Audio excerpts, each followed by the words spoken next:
రాసినారు వీళ్ళు ఎవరన్నా ఎవరు రాయలే కదా ఈరోజు నినాదం ఇయ్యడానికి స్లోగన్ ఇవ్వడానికి ఈరోజు మా రైట్స్ మేము అడగడానికి లేకుంటే మీరిస్తామన్నవి కూడా మేము అడగడానికి ఈరోజు మమ్మల్ని భయభ్రాంతులకు గురి చేసే పరిస్థితి తీసుకొస్తుందంటే దీనికి మించింది ఏం లేదు.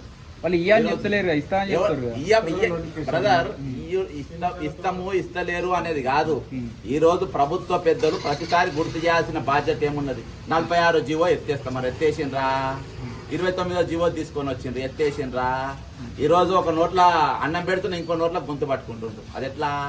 ఈరోజు గ్రూప్ 1 మొత్తం పరీక్షలు రాసే వారం రోజుల ముందు ఈ తెలుగు అకాడమీ పుస్తకాలు నడవంటివి ఎట్లా? ఈరోజు అనేకమైన అనుమానాలు ఉన్నాయి బ్రదర్. మీరు పెట్టే ప్రతి దీనిపైన విద్యార్థి నిరుద్యోగ నిత్యం ప్రశ్నిస్తారు, నిత్యం అనుమానిస్తారు, నిత్యం గొంతమ్మ కోరికలు కోరుతారు. నేను ఎవరైతే పంపిరాయండి అదేనా? నిత్యం గొంతమ్మ కోరికలు కోరడం.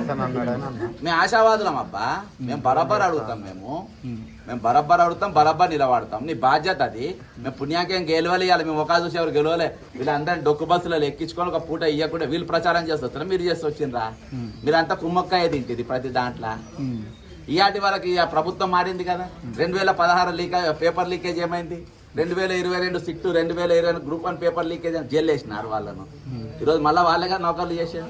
కాబట్టి నా బాధ ఏంటంటే ఈరోజు వీళ్ళు స్లోగన్ ఇయ్యడానికి భయపడుతున్నాను. దానికనే ముందుకు వచ్చిన వాటి ఈరోజు స్లోగన్ మీరిచ్చే ప్రయత్నాలు చేస్తుండ్రు. మీరు కాదు, వీళ్ళే ఇయ్యాలని. అందుకని మళ్ళీ ఒకసారి నిరుద్యోగుల ఐక్యత. కాబట్టి రేపు 5 జూలై 2025 సమయం ఉదయం 10 గంటలకెళ్ళి ఒకటి సూర్యాపేటలో నిరుద్యోగ విద్యార్థి మహాసభను జయప్రదం చేయాలని నిరుద్యోగుల తరఫున ప్రొఫెసర్ మన రియాజ్ కావచ్చు, లేకపోతే కోదండరామ్ కావచ్చు, దీని విషయం పైన కలిసినట్టు సీఎం తెలుస్తా ఉంది. మీరు ఏమంటారు దాని పట్ల? బ్రదర్, వాళ్ళ గురించి పేరు చేసే స్థాయి నాది కాదు. కానీ ముఖ్యమంత్రి గురించి నేను మాట్లాడతా, రాహుల్ గాంధీ ఇచ్చిన వాగ్దానం గురించి మాట్లాడతా, యూత్ డిక్లరేషన్ గురించి మాట్లాడతా. కానీ ఈ పుస్తకాల గురించి మాట్లాడడానికి పక్కా చేస్తాను. గతంలో కూడా వీళ్ళతో కలిసి పనిచేసారు. బ్రోకర్ గా వారు 15-20 లక్షలు ఇస్తే 10 లక్షలు కమిషన్ కొట్టి వీళ్ళకి ఒక పూట పెట్టి 3 పూటల బిల్లు రాసుకుని ఎత్తుకున్న వాళ్ళ గురించి నేను మాట్లాడాలనా? ఏసీ బస్సులో తీసుకుపోతామని చెప్పి డొక్కు బస్సులో తీసుకుపోయిన గురించి నేను చెప్పాలనా? వాళ్ళెంత, వాళ్ళ బతికెంత బ్రదర్. వాళ్ళ గురించి నేను మాట్లాడలేను. వాళ్ళు మేధావిత్వాన్ని అమ్ముకున్న వాళ్ళు. అర్థమైందా? ఈరోజు మేధావితనము for sale, intellectuality for sale.